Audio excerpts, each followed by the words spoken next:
What is up, Joe Bronies? JJ back here with Holden, talking a little propped up, a little Thursday night football action, best player props of the weekend action. Holden, I'll say this: Mark Andrews squeezed over that number last week, 44 and a half. He ended with 45, and I'll say this: he even steamed down to about 41, 42. But look, it's kind of been happening all year. We, finding those kind of plays. So I was happy that another one hit. And looking forward to this week. And how could we not be looking forward to this game? I am, because I look forward to every NFL game, though, dude. Like, no matter how shitty it is, I'll just watch it. Guys that go to strip clubs, let me try and think of an analogy here. They'll still go to a strip club in, Bumble, middle of Wisconsin, where the girls are 240 pounds. They'll still go. They need it. I need the NFL. So you've been to strip clubs in Wisconsin where they were 250? I did take my so my buddy had turned 18. He was just a few months younger than us. We lived in Chicago when I went to high school. Took him up to the Wisconsin border. And no, I don't think she was 2 bills, but she definitely had some pancakes hanging down there. And that's the first time I'd ever encountered those. Fascinating. Absolutely. You know what that means? Absolutely fascinating. Pancakes. Do you know what pancakes are? You said pancakes. Pancakes. Panned or Pam? No, I haven't heard the reference in the way you were laughing to that. Breasts. Those are breasts that I presume the way I talk on pancakes, like pancake nipples. Yeah, but it's the whole thing. It's not just I've never seen a pancake nipple. I have seen pancake breasts. Got it. I'm trying to keep it professional and use. You've already been doing a good job with that. Holden. Proper term. You've already been doing great with that. What's up, Mark? So yeah, I mean, ultimately, if I'll tell you this, if your takes in football this weekend are going to be any good as that metaphor or analogy, I think this show will be the best of the year. Well, listen, let's just stay away from just go up on my Thursday picks, and we'll get back on track on Sunday. It'll be good. It'll be very good. I'm excited about tonight's game. I really am. I know the total's low, and I know that Joshua Dobbs is starting, and there's no Derrick Henry. But when you put money on it, you kind of get interested. I'll give you my bet tonight. It's a cockamamie one. Listen, the Titans are a pass funnel, no question about it. Zeke might get in the end zone tonight. If he runs for 100 yards, that'll blow my mind, to be perfectly honest with you. But Dalton Schultz has not gotten the work. Oh, by the way, I'm not going to rip you again for that. I would have lost by 3 points had I even played Evan Ingram last week. Oh, thank God. I will say this, that I actually probably would have been more upset had I played Evan Ingram losing by 3 points. See, okay? So I feel like I did you a favor, because think about you didn't do me a favor. Think about how high you would have been on your horse going into the weekend, knowing you had a 35 burger from Ingram entering the weekend. Yeah. You'd have been like, God, I mean, this is my week. I'm going to advance. Never. I'm always gloom and doom, JJ. Very, very rarely am I confident that something is going to work out. I'm just glad that out of this whole scenario, I was able to keep you on earth instead of tilting the shit out of you tilted the shit out of me for about 2 days. Anyways, JJ, I'm going to look at Dalton Schultz tonight. I don't like his over yards totally. I don't like his over receptions. I like his longest reception. Titans give up some big plays to the tight ends. Schultz has been routinely up in the upper teens, low 20s with his big plays. Dalton Schultz, longest reception over 16 and a half. We're going to take that at minus 120. If you're smart, you'll bet the other way. But I did put money on this bet today, JJ. Just so I'm clear, because like often you weren't very clear. You're betting that over. I was not clear. You're betting that over. I will bet the over. Okay, got it. Yeah, it was a little I personally will bet the over. All right, so yeah. But I want to ask you about a player here. If this becomes a complete shit show and a blowout, I mean, how big of an impact is CeeDee Lamb really going to have tonight? I want to get your thoughts on that, because he's got some pretty high props. Everybody's talking about him tonight. I'm not so sure.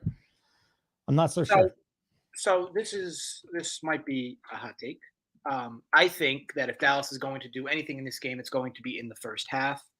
And I think if you're going to bet touchdown props, I think instead of betting them full game, I think you bet first half. You'll get better odds And let's be honest, if this game scripts the way you think it, the way many people think it will anyway, Dallas is likely going to have a lot of its starters on the sidelines towards the end of the third quarter, fourth quarter.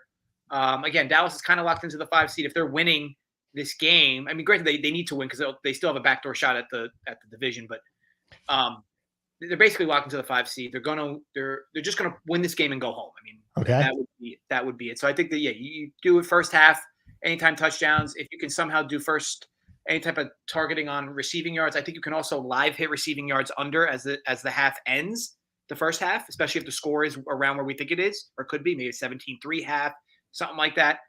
But in relation to, let me ask you this, Holden, before I go on, do you have any other bets you like for this game? well, that's it. This is an uncomfortable game for me. I mean, I wish that they would put some of the stiffs player props up there, like Joey Chestnut or whatever the hell his name is, and Mike Davis. I have not found any props on them because I kind of like the guys behind the guys tonight.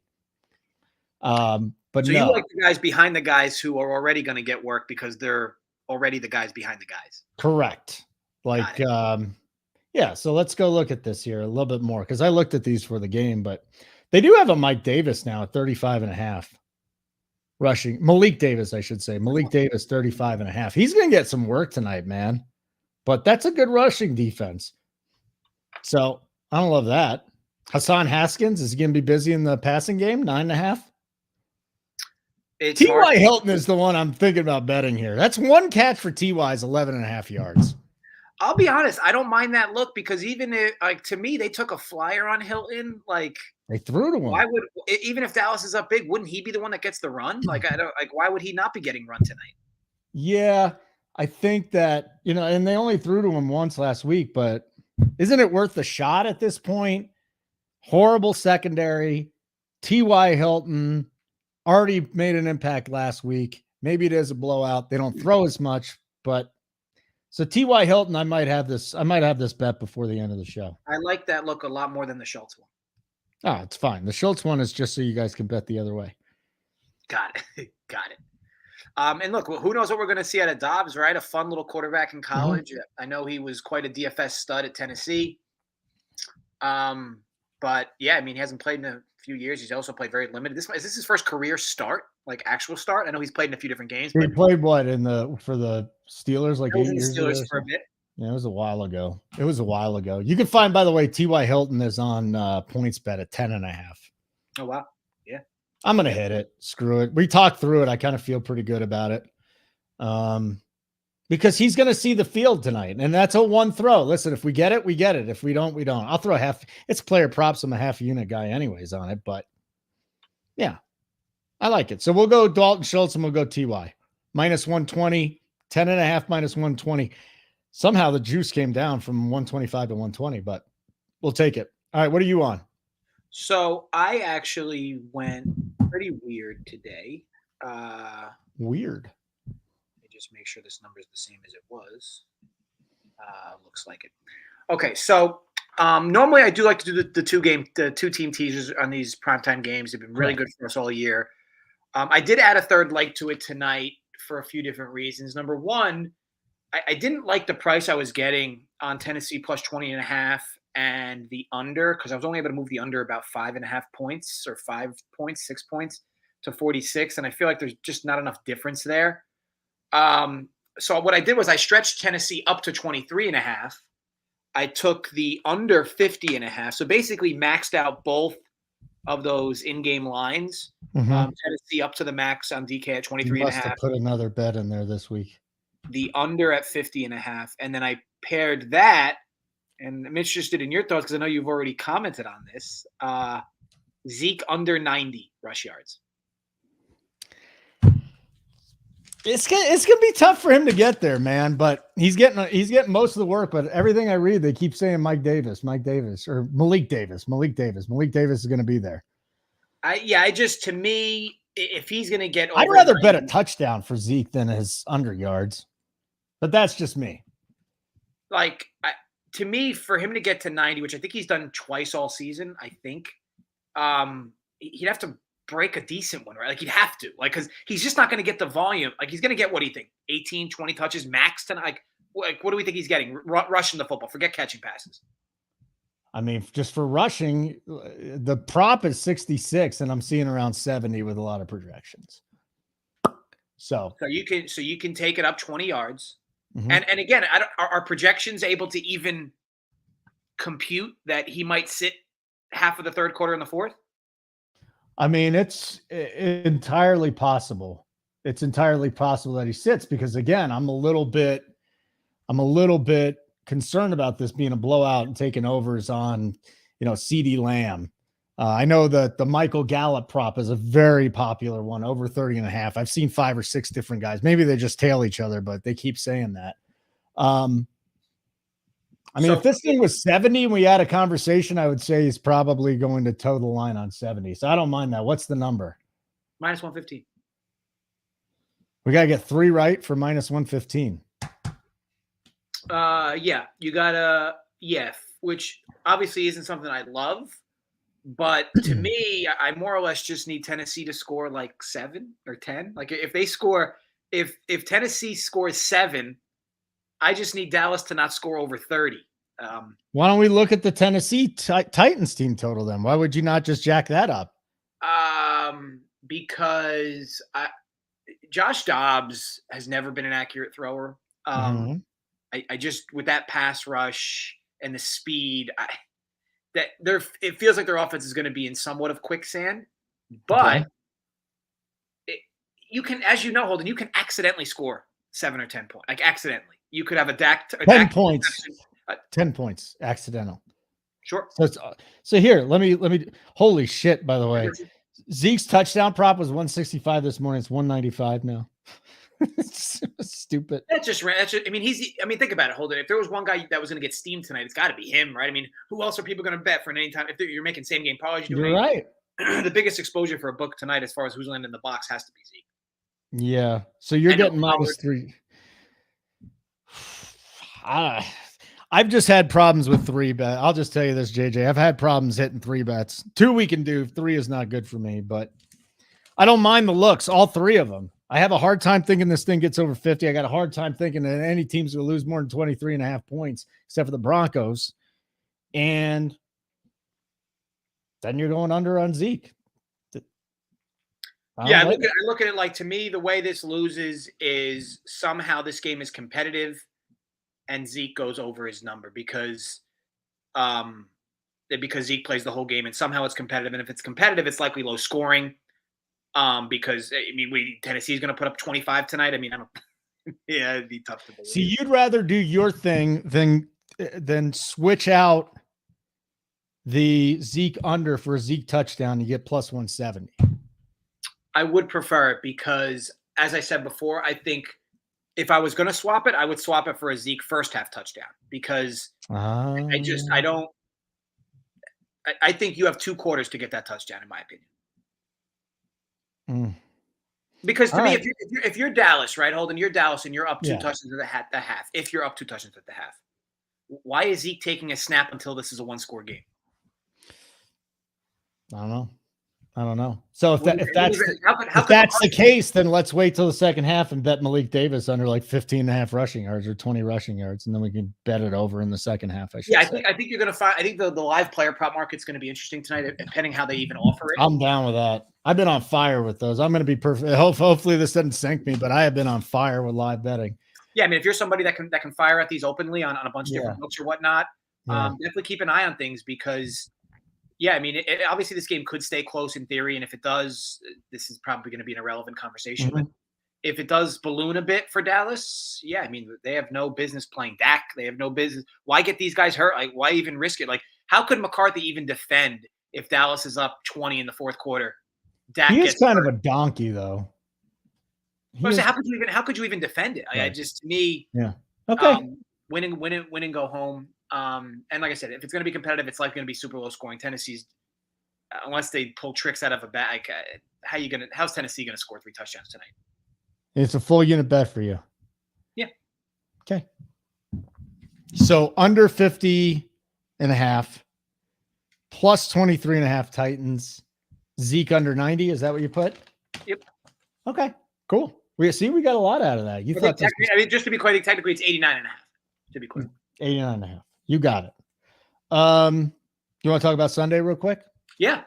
Who do you so, doing all my stuff. We're done with the unders on the Broncos. We've been done with that for a couple weeks.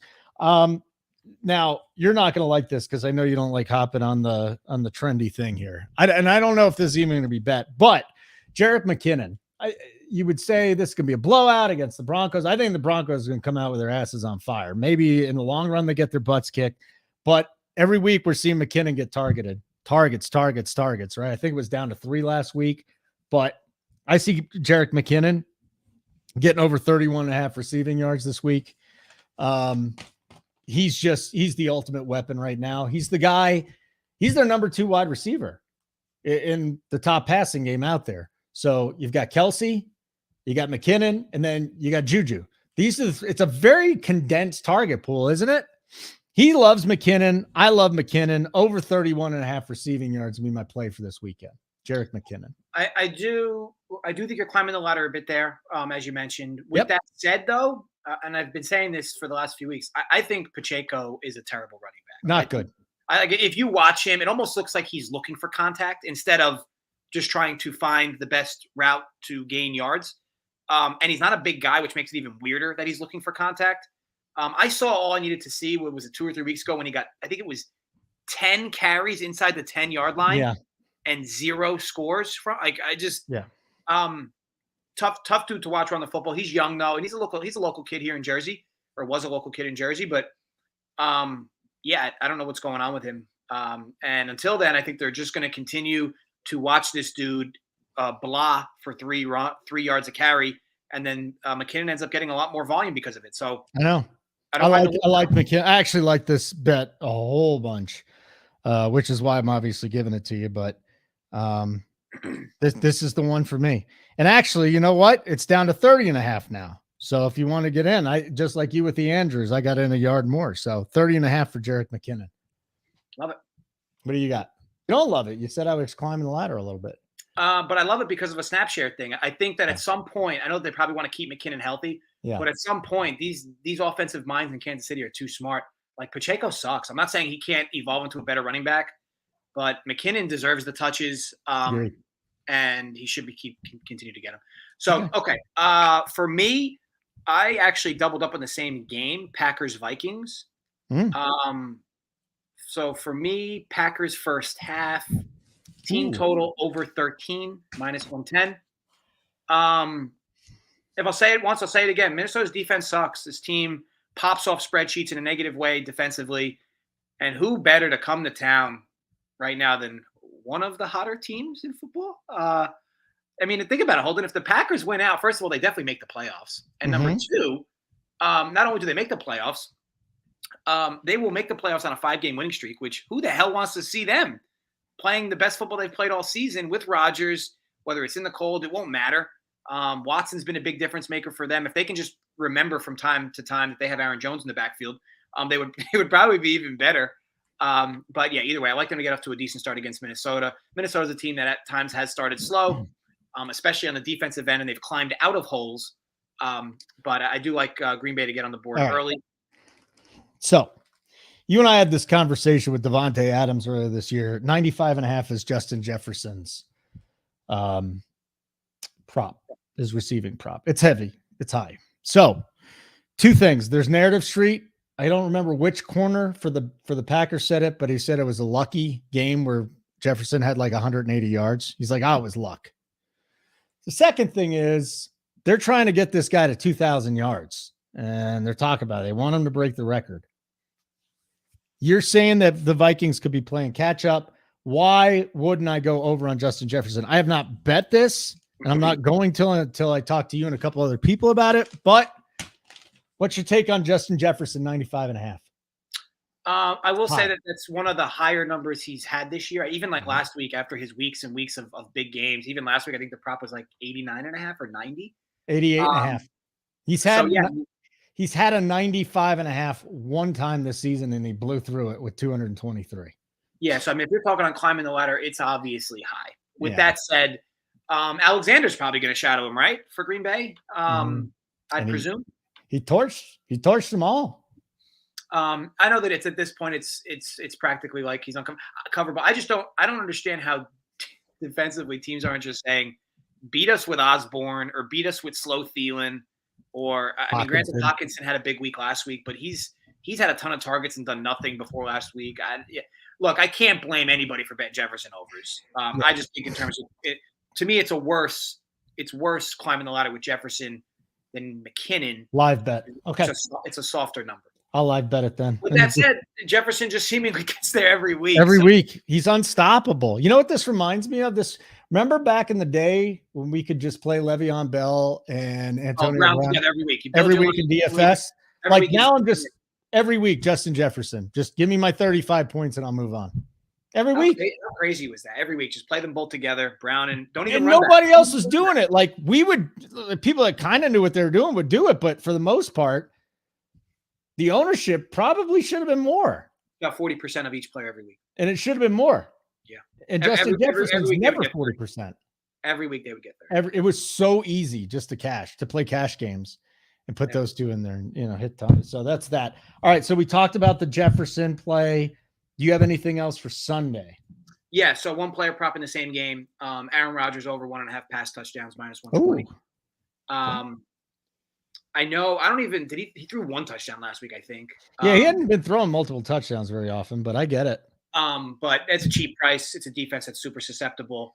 To me, unless they get inside the 5, and even when they do a lot of play action for whatever reason. It's just, to me, you're going to have a lot of opportunities for that bet to get there in a few different routes, whether Green Bay goes down, whether Green Bay goes up. And if they go up, he could be one of those touchdowns. So yeah. And look, his confidence is as high as it's been all season long. So I like Rodgers over that 1.5 pass touchdown. And I think if you go back against teams that have played Minnesota, quarterbacks 2 pass touchdowns or more, it's like 70% this year. Ooh, 70%. Impressive. Most impressive. My only other one that I'm going to take here, and I think you might like a same game parlay with this one. Steelers and Ravens. Now, Tomlin's still coaching the hell out of this team.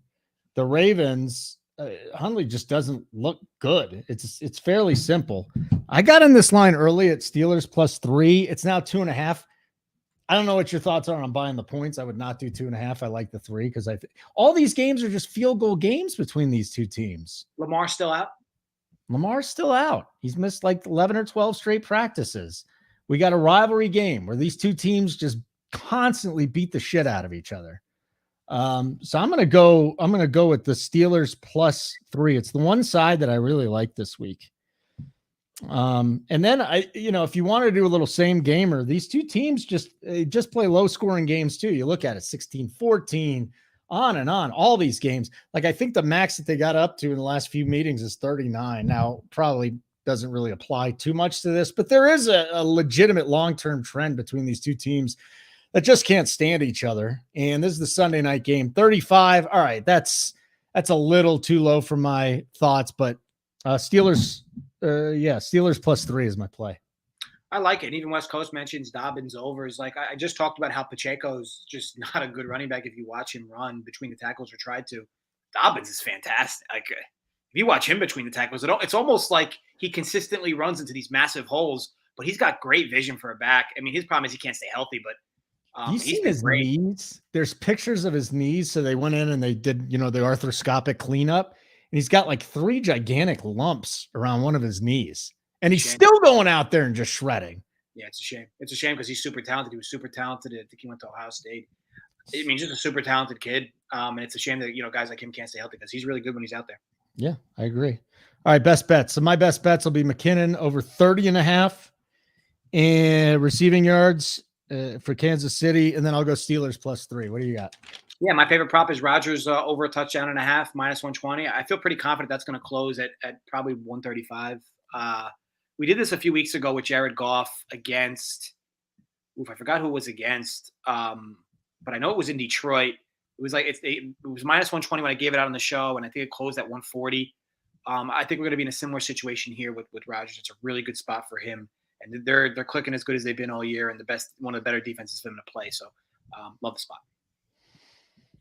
Starting to think maybe about backing the Titans here too. This thing gets up to 14 and a hook. I don't look, the books don't value 14.5 the same way they value 3.5. I know. Actually, now I'm seeing it back down to 13.5. Oh, it dropped again. Yeah, 13.5. I did see 4. So when I bet the same game, it was 14, which I guess helped the line a little bit. But yeah, I mean, look, it would not surprise me if Dallas won 17-0. It wouldn't surprise me if Dallas won, 21-7. It wouldn't surprise me if Tennessee won outright, as silly as that sounds, just because of Dallas being Dallas. Dallas plays down a competition. They've been doing it all year. It's play up and down a competition. The total ticked up too. It was 42 down to 40, now 40.5. I'm gonna live bet that total. That's the other one. Which way, under or over? Under. Under. I mean, unless it's like a scoreless first quarter, and now we're sitting here at like 27. It depends. If the Titans offense looks as bad as I think it's going to look, then there might be a pretty early bet on the team total under, but the game under, I just want to see how the Cowboys are playing. I just don't like Dak, man. I think the good part with a team like Tennessee is this is your type of kitchen sink game in certain ways that Tennessee is just going to – the game doesn't even mean anything to them, right? Because next week's a division game like that, like for the division. Literally means nothing. Yeah, so that's why they're sitting Henry, right? Henry's not even hurt. They're just sitting him because they don't need him. Right. Well, he's a little banged up. He could play. If this was a playoff game, they said he'd play, but yeah, he doesn't need to. Hold on. Let me get you the team. 13.5 is the team total for Tennessee. You talk about getting lucky. There you go. Defensive touchdown and 2. Well, I'll tell you this. It must have been a year and a half ago or so, because I remember because it was a number that popped for me. The New York Giants, when they played the Patriots, when the Patriots had like a pretty historical defense, it was maybe 2 years ago, and the Giants had a pretty woeful offense. The team total was 10.5, even money over. And everybody's like, Giants, how they're going to even score? Patriots defense, Giants don't do anything on offense. I'm like, I'll take the 10.5 over at dog money. Thank you very much. It's a weird league and weird things happen, and that's a soft number. They went over in the first half. It was just two botched plays, like a broken play for a touchdown, and I think it was a special teams touchdown or something weird. But that's how it can happen. So, wouldn't surprise 13.5. Obviously, as silly as it sounds to me, it's maybe too high for this spot in Tennessee. At least the Giants had a quarterback in Daniel Jones who was actually playing quarterback for them regularly. But look, Dobbs is explosive. He can definitely run. If they take a few deep shots, maybe they get there. But I thought the safer option was a teaser. What has 4 wheels and flies? I'm going to leave you with a good dad joke. What has 4 wheels and flies? A garbage truck. Get it? Flies? I can't. You don't get it? I hope the chat enjoyed that even a little bit. I bet you they loved it. Hold on. I'll say once again, the skin looks vibrant. You get an airbrush before these, or? Oh, you know what? My skin, I haven't used skincare products in a couple months just because I forgot. I started using it again last week. I'm looking sexy again. I didn't say that. I just said. Well, I said it though. Yeah, that's fair. All right. Any final notes? No, just, whatever. We just did a whole show. You said it'd go quick. It was not quick, which is good. Yeah, I enjoy spending time with you. I blame you. That makes one of us, though. I enjoy spending time with you. Sunday we'll be back, right? Final countdown. Yeah, final countdown. We only got 2 more of those, dude. Love it. Well, I don't love this. I don't tell ladies that joke, you donkey. West Coast Gem. I tell my kids those jokes. I'll be honest, Holden. I wouldn't say for sure there's not going to be no more because they're in the playoffs. Oh, yeah. That first week is a big DFS. We should. Yeah, because now it's 6 games, right? Yeah. It's not 4 anymore. It's 6. Yeah, that first week's good. More football, the better with me, dude. I think we should be doing this show through, at least the first 2 rounds of the playoffs. Just my opinion. Yeah, I mean, I'm happy to. We don't have to do it on Thursday. Maybe we could start doing it on Friday or some other day because this is the last Thursday game of the year, right? Yeah, absolutely. All right, folks. With that said, thanks for hanging out, West Coast. Appreciate all the comments. Yeah, appreciate it. You and Richie. This weekend. I hope you all have a fun New Year's. If I'm not on a show where you don't see me or whatever, because I'll say this on my next shows. But with all that said, gamble responsibly, stay safe, and yes, run pure. See you guys next week.